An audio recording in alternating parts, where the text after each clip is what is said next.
Check whether the first polynomial is a factor of the second polynomial by dividing the second polynomial by the first polynomial। तो हमें ये 3 question दिए गए हैं और हर एक क्वेश्चन में ये दो पॉलिनोमियल्स है। जैसे इस क्वेश्चन में एक पॉलिनोमियल ये है और एक पॉलिनोमियल ये है, और हमें ये कहा गया है कि आप ये फाइंड आउट करो कि क्या फर्स्ट पॉलिनोमियल जो है वो दूसरे पॉलिनोमियल का फैक्टर है या नहीं। Right, first polynomial is a factor. तो हमें ये फाइंड आउट करना है कि क्या ये वाला पॉलिनोमियल इसका फैक्टर है या नहीं, सेकंड पॉलिनोमियल का। तो हमें बेसिकली करना क्या है कि सेकंड पॉलिनोमियल को फर्स्ट पॉलिनोमियल से डिवाइड करना है, और अगर रिमाइंडर 0 आ जाए तो इसका मतलब ये इसका फैक्टर है, अदरवाइज़ ये इसका फैक्टर नहीं है। जैसे मैं एक सिंपल सी एग्जांपल लेके समझाता हूँ। मान लो 15 क्या होता है, 3 इंटू 5, राइट। तो 3 इसका एक फैक्टर, 5 इसका एक फैक्टर। तो अब अगर आप देखो कि 15 को अगर मैं 3 से डिवाइड करूं तो 3 इंटू 5 इज़ 15, रिमाइंडर क्या बचेगा 0। 15 को अगर मैं 5 से डिवाइड करूं तो 5 इंटू 3 इज़ 15, रिमाइंडर इज़ 0। तो जो भी इस नंबर का फैक्टर होगा, वो इसको हमेशा कम्प्लीटली डिवाइड करेगा और रिमाइंडर हमेशा क्या मिलेगा, 0। सेम लॉजिक अप्लाई होता है पॉलिनोमियल्स की डिवीजन में भी। तो एक पॉलिनोमियल अगर दूसरे पॉलिनोमियल को कम्प्लीटली डिवाइड करता है और रिमाइंडर 0 आता है तो इसका मतलब ये इसका फैक्टर होगा। तो सबसे पहले हम सबसे पहला वाला केस उठाते हैं। तो ये मुझे इस पॉलिनोमियल को इससे डिवाइड करना है। सबसे पहले हमें ये देखना होता है कि क्या ये स्टैंडर्ड फॉर्म में है। स्टैंडर्ड फॉर्म में का मतलब कि सबसे पहले टी की सबसे बड़ी पावर वाली टर्म, फिर उससे छोटी पावर वाली, फिर उससे छोटी पावर वाली, एंड सो ऑन, और इसमें भी सेम। तो ये ऑलरेडी स्टैंडर्ड फॉर्म है, तो इसलिए मैं इस क्वेश्चन को थोड़ा क्विकली सॉल्व कर रहा हूँ। ऐसे बहुत सारे क्वेश्चंस हम पहले भी वैसे सॉल्व कर चुके हैं। अब सबसे पहले मुझे ये फाइंड आउट करना है कि ये जो डिवाइज़र है जिससे मैं इसको डिवाइड कर रहा हूँ, इसको मैं किससे मल्टीप्लाई करूँ ताकि इसकी फर्स्ट टर्म जो है वो ख़त्म हो जाए। हमारा मेन टारगेट यही होता है कि जैसे जैसे रिमाइंडर आता जाता है हम उसकी फर्स्ट टर्म, सबसे बड़ी पावर वाली टर्म को ख़त्म करते जाते हैं। ओके, तो उसको करने का तरीका क्या होता है कि जैसे ये 2t⁴, इसकी सबसे बड़ी पावर वाली जो टर्म है उसको इसकी सबसे बड़ी पावर वाली टर्म यानी कि t²। देखो इसमें t वेरिएबल है मेरा, ठीक है। तो t की सबसे बड़ी पावर वाली टर्म होगी 2t⁴ और इसमें हो गई t²। तो इसको जब मैं सॉल्व करूँगा तो ये मेरे पास आ जाएगा 2t²। तो इसका मतलब ये जो पूरा मेरे पास डिवाइज़र है t² - 3, इसको अगर मैं 2t² इससे मल्टीप्लाई करूं तो मुझे क्या मिलेगा, 2t² को t² से मल्टीप्लाई किया तो आया 2t⁴, और उसके बाद इससे जब मल्टीप्लाई करूंगा तो मुझे मिलेगा -6t², और वो इसके नीचे जाएगा -6t²। t4 के नीचे t4 वाली टर्म, t² के नीचे t² वाली टर्म। उसके बाद हम क्या करेंगे, इसका साइन चेंज करेंगे। देखो अगर शुरू में कोई साइन ना हो तो प्लस का साइन होता है, तो ये माइनस हो जाएगा और ये प्लस हो जाएगा, और ये आपस में कट गए, ये +2t⁴, ये -2t⁴। तो उसके बाद हम इसको सॉल्व कर लेते हैं। तो यहाँ से मेरे पास नीचे आ गया 3t³। इन दोनों को सॉल्व कर लो, दोनों t² वाली टर्म्स हैं। ये -2t² है, ये +6t² है, तो ये मेरे पास आ जाएगा 4t²।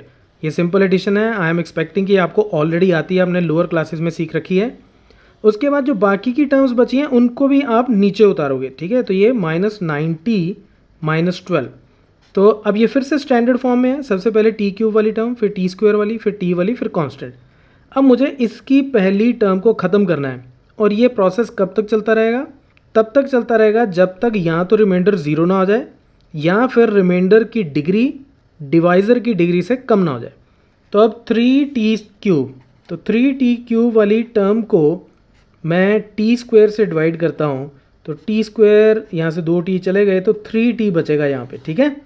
आई होप ये आपको समझ में आ रहा है कि मैं क्या कर रहा हूँ। 3t³ का मतलब है 3 × t × t × t, 3 बार t, और नीचे t² यानी कि t × t। तो t के साथ 2t कट गए तो बचा कितना, 3 × t। तो कहने का मतलब कि अब मैं इस डिवाइज़र को 3t + 3t से मल्टीप्लाई करूँगा तो मुझे फर्स्ट टर्म क्या मिलेगी, 3t को t² से मल्टीप्लाई किया तो 3t³ आ गया। ये टर्म हमें बराबर लानी होती ताकि ये कट सके। उसके बाद 3t को -3 से मल्टीप्लाई किया तो कितना आ गया, -9t। ठीक है, तो फिर से वही, ये ऑलरेडी कोई साइन नहीं है तो ये प्लस है, तो ये नीचे माइनस हो जाएगा, ये माइनस है तो ये प्लस हो जाएगा, तो ये कट गए आपस में, ये भी कट गए आपस में, राइट। ये -9t था, ये +9t, तो बचा कितना, 4t² -12। अब अभी भी इसकी जो डिग्री है, इसकी डिग्री क्या है, 2, और इसकी डिग्री 2, यानी कि t की सबसे बड़ी पावर यहाँ 2, यहाँ पे भी t की सबसे बड़ी पावर 2। तो अभी भी हम डिवाइड करेंगे, और अब हम किससे डिवाइड करेंगे, मैं क्विकली बताता हूँ। अब हम 4 से इसको मल्टीप्लाई करेंगे, तो इसको 4 से मल्टीप्लाई करूँगा तो मुझे मिलेगा 4t², राइट। t² को मैं 4 से मल्टीप्लाई करूँ तो मुझे 4t² मिलेगा, जो इसके बराबर है। और फिर 4 को -3 से मल्टीप्लाई करूँगा तो आएगा -12। तो ये प्लस का था, ये माइनस हो गया, ये माइनस था, ये प्लस हो गया। उसके बाद जब मैं इनको ऐड करूँगा, ये प्लस का, ये माइनस का, ये माइनस का, ये प्लस का, तो नीचे कितना बच गया, 0। तो रिमाइंडर जब मेरा 0 आ गया तो इसका मतलब इस डिवाइज़र ने इसको, इस पॉलिनोमियल को कम्प्लीटली डिवाइड कर दिया। और अगर इसने इसको कम्प्लीटली डिवाइड कर दिया तो इसका मतलब ये इसका फैक्टर है। तो पहले पार्ट का आंसर क्या है, yes it is a factor. अब मैं क्विकली सेकंड और थर्ड क्वेश्चंस को यहाँ पे सॉल्व कर देता हूँ। अब सेकंड पार्ट में इस पॉलिनोमियल से मैं इस पॉलिनोमियल को डिवाइड करूँगा और देखूंगा कि रिमाइंडर 0 आता है कि नहीं। ठीक है, तो इस बार मैं थोड़ा क्विकली कर रहा हूँ, जस्ट इन केस कोई कन्फ्यूजन हो तो फर्स्ट पार्ट को दोबारा देखना। देखो, x² को मैं किससे मल्टीप्लाई करूँ कि 3x⁴ आए। इसको मैं 3x² से मल्टीप्लाई करूँगा तो मुझे 3 × x⁴ मिलेगा। ठीक है, फिर 3x² से मैं इसको भी मल्टीप्लाई करूँगा तो मुझे मिलेगा 9x³, और फिर इसको मैं 1 से मल्टीप्लाई करूँगा तो मुझे मिलेगा +3x²। ये माइनस हो गया, ये माइनस हो गया, ये माइनस हो गया, और उसके बाद ये कट गए आपस में, तो यहाँ से नीचे आएगा -4x³। मैं थोड़ा क्विकली कर रहा हूँ, कहीं कोई कन्फ्यूजन हो आप मुझसे पूछ सकते हो या फिर फर्स्ट पार्ट को दोबारा देख सकते हो। यहाँ आ गया -10x², इन दोनों को भी नीचे उतारो, 2x + 2। उसके बाद अब मुझे -4x³ को यहाँ से हटाना है, तो मुझे देखना पड़ेगा कि x² को किससे मल्टीप्लाई करूँ। तो x² को अगर मैं -4x से मल्टीप्लाई करूँ तो मुझे क्या मिलेगा, -4x³, -4x × x² is -4x³। यहाँ मुझे मिल जाएगा -12x² और -4x। तो ये प्लस हो जाएगा, ये भी प्लस हो जाएगा, ये भी प्लस हो जाएगा, तो ये दोनों कट गए आपस में। तो नीचे मेरे पास क्या आ जाएगा, 2x² + 6x + 2। अब 2x² अभी भी इसकी डिग्री के बराबर है, तो अभी भी ये डिवाइड होगा, और मुझे 2x² बनाने के लिए इसको +2 से मल्टीप्लाई करना पड़ेगा। तो मैं नीचे लिख देता हूँ यहाँ पे थोड़ा सा, तो +2 से जब इससे मल्टीप्लाई करूँगा तो आ जाएगा 2x² + 2 से मल्टीप्लाई किया 6x, 2 से मल्टीप्लाई किया +2, तो ये माइनस हो गया, ये माइनस हो गया, ये माइनस हो गया, और उसके बाद ये देखोगे, ये प्लस का, ये माइनस का, ये प्लस का, ये माइनस का, ये प्लस का, ये माइनस का, नीचे बचा 0। तो इसका मतलब ये पॉलिनोमियल इस पॉलिनोमियल का फैक्टर है, राइट। अब थर्ड पार्ट मैं क्विकली सॉल्व करता हूँ। अब थर्ड केस में हम इस पॉलिनोमियल से इस पॉलिनोमियल को डिवाइड करेंगे, दोनों ऑलरेडी स्टैंडर्ड फॉर्म में हैं, तो इट्स ओके। x³ को अगर मैं x² से मल्टीप्लाई कर दूं तो मुझे x⁵ मिलेगा। ठीक है, क्योंकि मुझे x⁵ हटाना है यहाँ से। फिर x² को इससे मल्टीप्लाई करूँगा तो आ जाएगा -3x³। फिर उसके बाद 1 से मल्टीप्लाई करूँगा तो मिलेगा x²। ठीक है, फिर नीचे मेरे पास कितना आ जाएगा, ये साइन इसका माइनस हो गया, इसका प्लस हो गया, इसका माइनस हो गया, तो ये तो आपस में कट गए और ये भी आपस में कट गए, ये +x², ये -x²। तो बचा कितना मेरे पास यहाँ पे, -x³, ये टर्म चली गई, +3x + 1, तो जो बाकी बचे वो भी मैंने नीचे उतार लिए।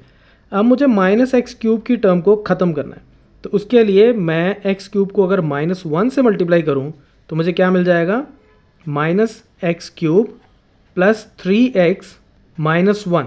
ठीक है, अब फिर साइन चेंज करो, ये प्लस हो गया, ये माइनस हो गया, ये प्लस हो गया, और अगर आप देखो तो ये -x³, ये +x³, ये कट गए, ये +3x, ये -3x, ये कट गए, लेकिन यहाँ पे क्या आ गया +1 और +1, तो ये हो गया +2।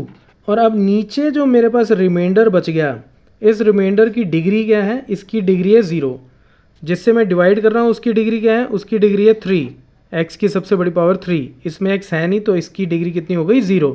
तो इसका मतलब अब हम आगे डिवाइड कर नहीं सकते, लेकिन रिमाइंडर जो है वो 0 के बराबर नहीं आया, राइट, वो 0 के बराबर नहीं आया। तो इसका मतलब ये जो पॉलिनोमियल है वो इस पॉलिनोमियल का फैक्टर नहीं है।